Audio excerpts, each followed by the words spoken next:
Peu d'hommes politiques savent mieux que lui se mettre en avant sur la scène mondiale. Peu de gens polarisent et divisent autant les esprits que lui. Donald Trump, président des États-Unis de 2017 à 2021 et candidat républicain à l'élection présidentielle américaine du 5 novembre 2024. Selon l'Institut germano-américain de Tübingen, cette élection ressemble à un choix du destin, non seulement pour les États-Unis, mais aussi pour la communauté mondiale.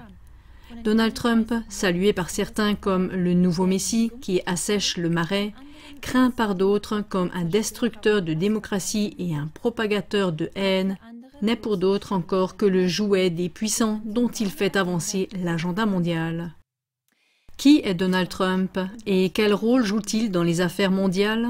Cette émission vise à apporter des réponses à ces questions en commençant par une analyse de l'attentat présumé à l'arme à feu du 13 juillet 2024. L'attentat doit servir d'illustration car il ne fait qu'exacerber la polarisation politique autour de Trump. C'est surtout la question à qui profite la tentative d'assassinat de Trump qui doit permettre d'en savoir plus sur le rôle de Trump. Commençons par l'attentat contre Trump le 13 juillet 2024. Lors d'un meeting de campagne pour l'élection présidentielle de 2024, un assassin aurait tenté de tuer Donald Trump avec un fusil à pompe. Des vidéos montrent Trump tournant la tête sur le côté juste avant le tir pour lire sur le prompteur. Selon Trump, ce mouvement de tête lui aurait sauvé la vie. Trump aurait été touché à l'oreille par l'un des nombreux tirs. Un spectateur est mort d'une balle et 2 autres ont été grièvement blessés.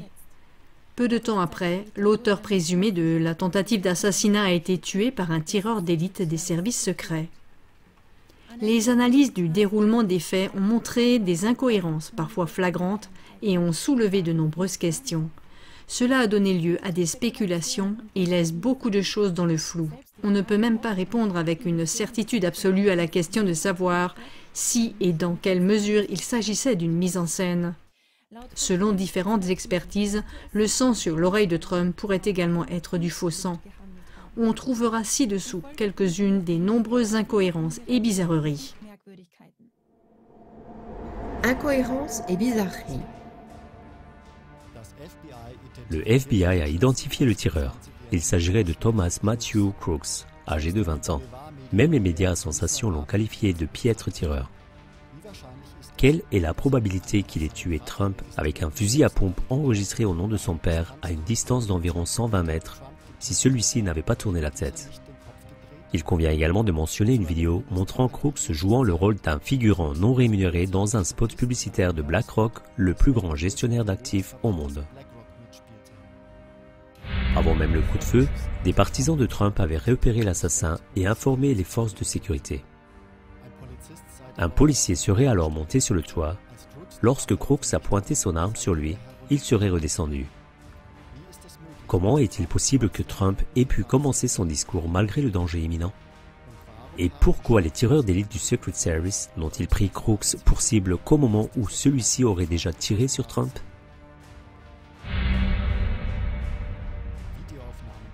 Une vidéo montrant Donald Trump se touchant l'oreille juste après qu'un sniper des services secrets a sursauté comme s'il venait de tirer. Cependant, selon les explications officielles, les coups de feu ont d'abord été tirés sur Trump, puis le sniper a tiré et tué l'assassin.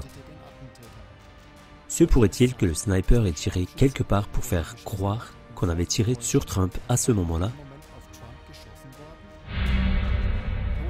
Les analyses sonores des enregistrements vidéo ont révélé que, du point de vue de la qualité de son, au moins 4 tireurs différents avaient dû tirer. Donc, en plus de Crooks et des services secrets, il y avait d'autres tireurs. Officiellement, il ne s'agissait toutefois que d'un seul assassin.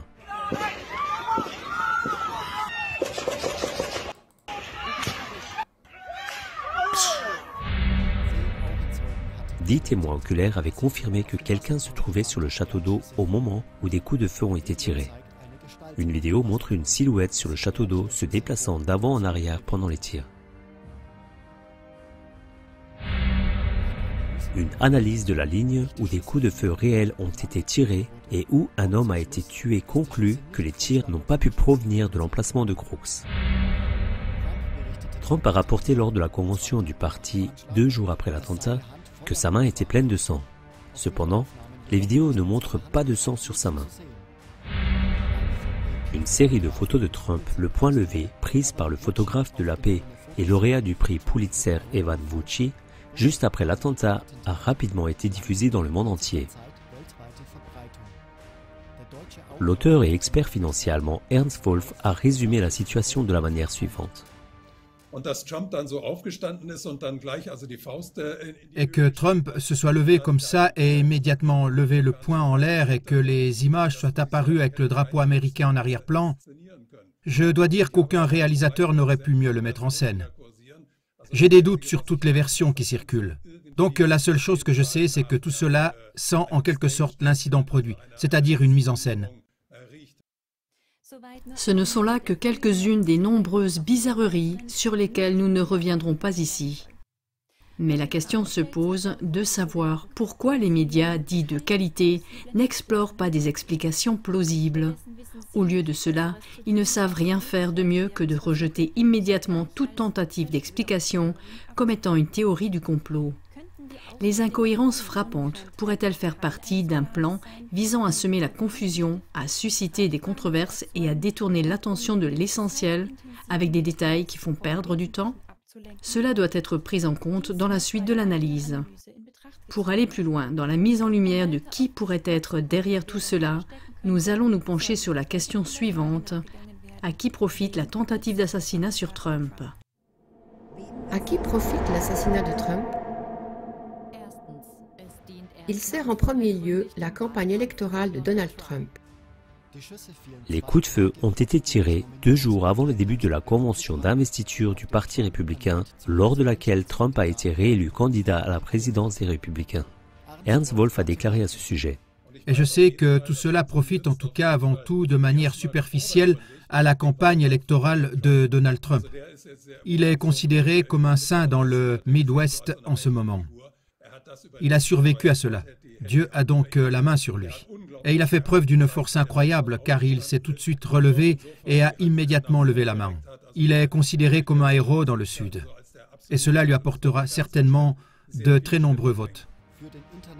Pour Julius Van der Laar, conseiller international en campagne et stratégie, l'élection présidentielle est quasiment jouée.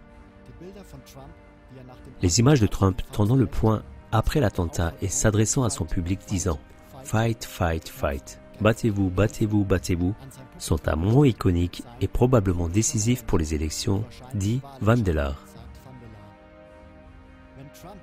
Si Trump est élu en novembre, c'est à ce moment qu'il est devenu président, selon le conseiller. Il sert ceux qui veulent présenter Trump comme sauveur.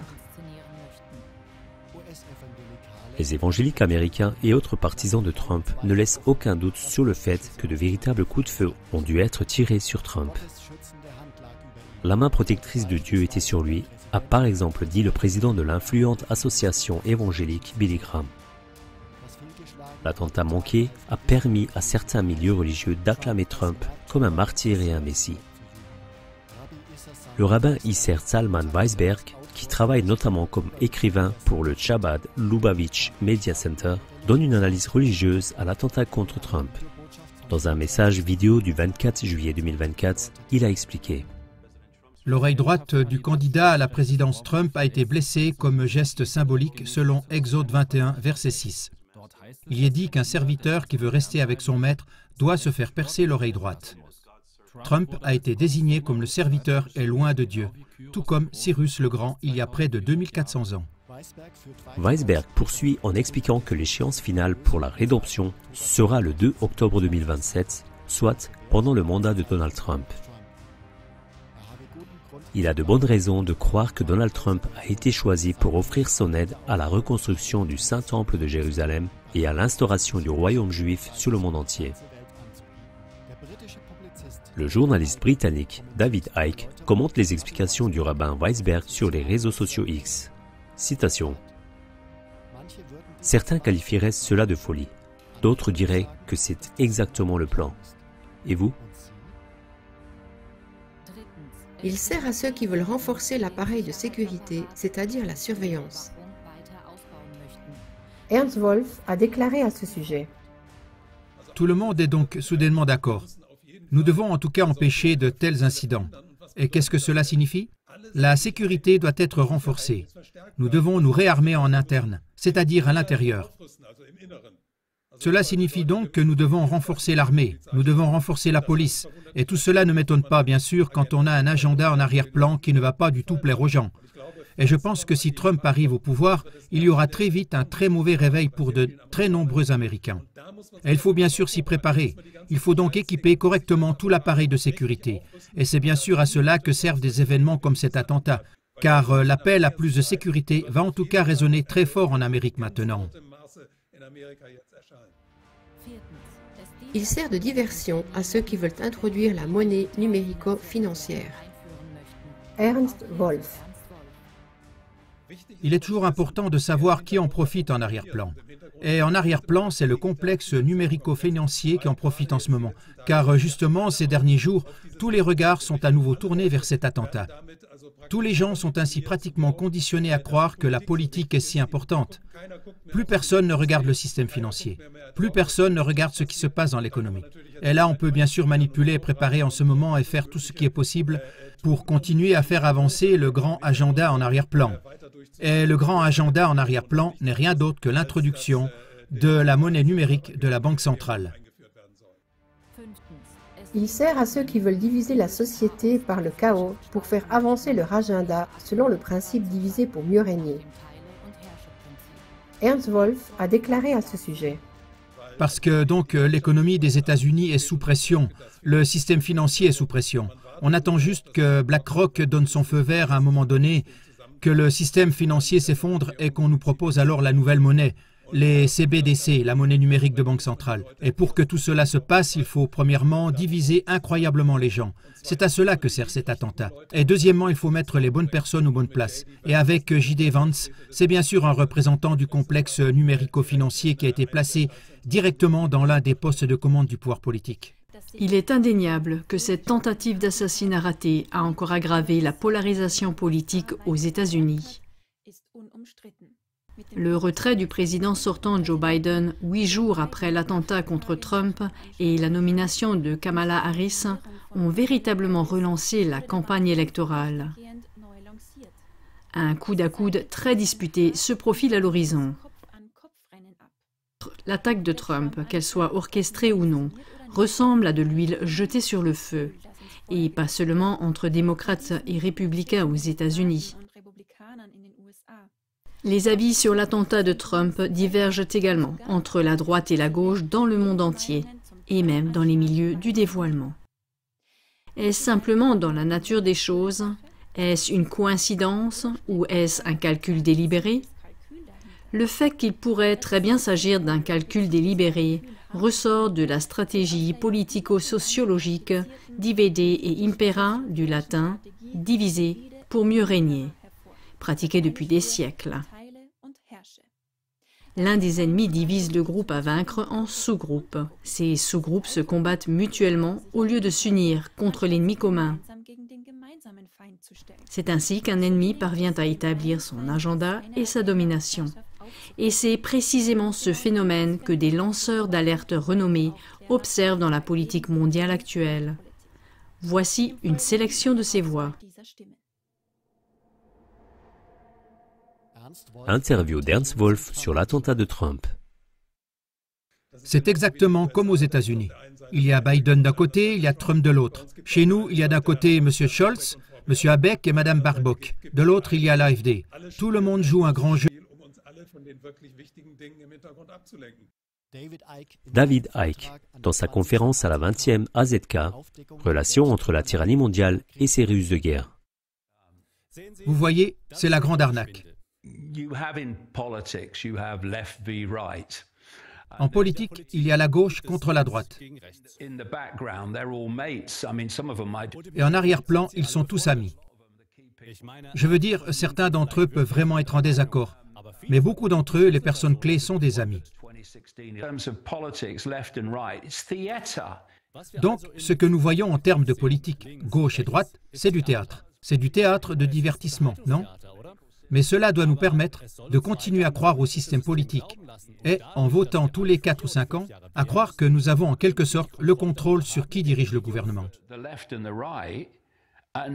Mais dans ce jeu de marionnettes où il y a la gauche et la droite, si on fait un pas en arrière dans l'ombre, on voit que les deux sont contrôlés par les mêmes mains. C'est pourquoi peu importe qui est au pouvoir, gauche ou droite, le même agenda pour l'humanité se manifeste. Cette secte mondiale ne connaît pas de frontières nationales. Elle n'existe que pour l'exploitation de la population. Elle veut vous faire croire qu'il y a différents pays avec des objectifs différents. Or, ce n'est pas le cas. Il existe une secte mondiale qui agit à travers tous les pays. Revenons maintenant à Donald Trump et à l'élection présidentielle américaine de 2024.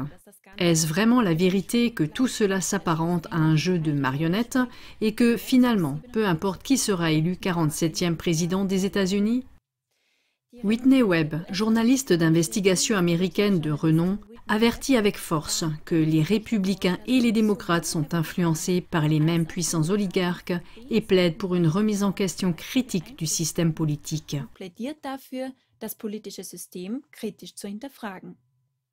Elle souligne que les vrais gagnants de la prochaine élection ne sont pas les citoyens, mais les puissants milliardaires qui veulent continuer à développer l'état de surveillance. Sur la plateforme américaine Unlimited Hangout, Whitney Webb révèle qui finance les campagnes électorales de Trump. La figure centrale est l'investisseur tech, fondateur de PayPal et de Palantir, Peter Thiel, soutenu par ses collègues. Il finance la campagne de Trump à hauteur d'au moins 45 millions de dollars. Et d'ajouter que le candidat de Trump à la vice-présidence, J.D. Vance, est en quelque sorte le fils adoptif de Thiel.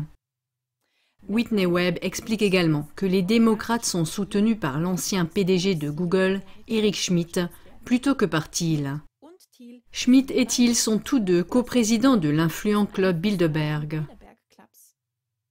En bref, le groupe Bilderberg peut être considéré comme le bras politique et économique mondialiste des puissants. La Fondation Rockefeller, la CIA et le Council on Foreign Relations ont participé à sa mise en place. Comme CLA-TV l'a expliqué dans plusieurs émissions, leur agenda comprend l'effort incessant pour construire un gouvernement mondial tout-puissant.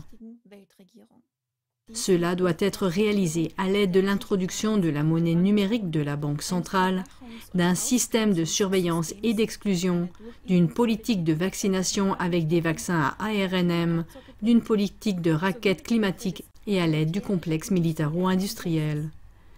Que ce soit Donald Trump, Joe Biden ou Kamala Harris, que ce soit les républicains ou les démocrates, c'est toujours le même agenda mondial qui doit être mis en avant. Dans un article du 29 juillet 2024, la journaliste indépendante Kathleen Johnstone, spécialisée dans la politique américaine, a expliqué comment les démocrates et les républicains s'attaquent constamment les uns les autres pour des positions de politique étrangère qu'ils ne défendent pas en réalité. L'objectif est de donner l'impression d'avoir des divergences d'opinion importantes en matière de politique étrangère. Trump a ainsi déclaré à propos de Harris qu'elle n'aime pas Israël. En réalité, elle est mariée à un homme juif et il est prouvé qu'elle rampe devant le lobby israélien et a fait une déclaration qualifiant de terroristes les manifestants anti-génocide qui sont contre le discours de Netanyahou. D'un autre côté, les démocrates accusent depuis des années Trump d'être un ami de la Russie et de Vladimir Poutine. Mais en réalité, Trump a passé tout son mandat à travailler contre les intérêts de Moscou.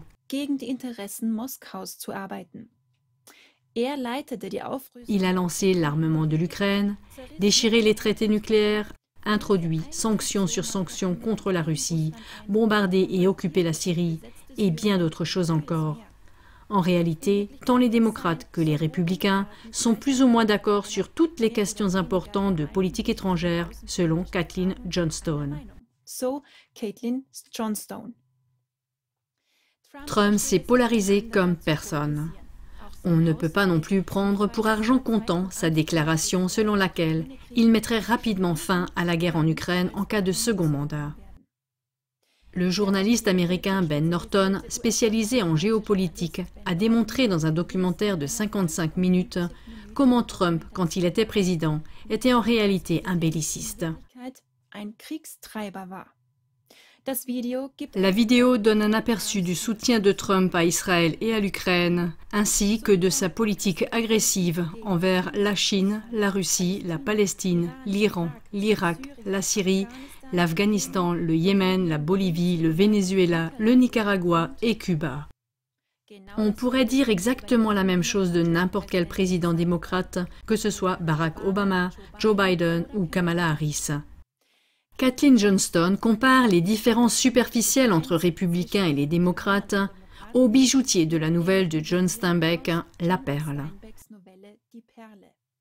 Bien qu'ils travaillent tous pour le même employeur, ils font en sorte de créer l'illusion d'une concurrence. De la même manière, la lutte entre les différents partis n'est qu'une lutte fictive visant à créer l'illusion de la démocratie. Ce jeu de dupes permet aux quelques aspirants au pouvoir et aux obsédés de la domination mondiale de faire avancer leur agenda en passant par-dessus des électeurs divisés. Ce sont des événements comme l'attentat contre Trump qui alimentent le fossé entre les différents camps. C'est pourquoi, en fin de compte, il importe peu de savoir si et dans quelle mesure il s'agissait d'une mise en scène. Il faudrait plutôt unir nos forces au lieu de nous déchirer sur des détails pour dévoiler et stopper les plans des accros au contrôle du monde. Participez-vous à la mise en échec de ces projets en diffusant cette émission? Si vous souhaitez approfondir le sujet, nous vous recommandons la conférence donnée par David Icke lors de la 20e AZK sur le thème « Relations entre la tyrannie mondiale et ses ruses de guerre ». Dans l'interview, il met en évidence le problème du principe diviser pour mieux régner. Selon lui, c'est une infime fraction des 8 milliards d'habitants de la planète qui crée ce scénario d'horreur globale. 8 milliards de personnes ne peuvent pas être contrôlées.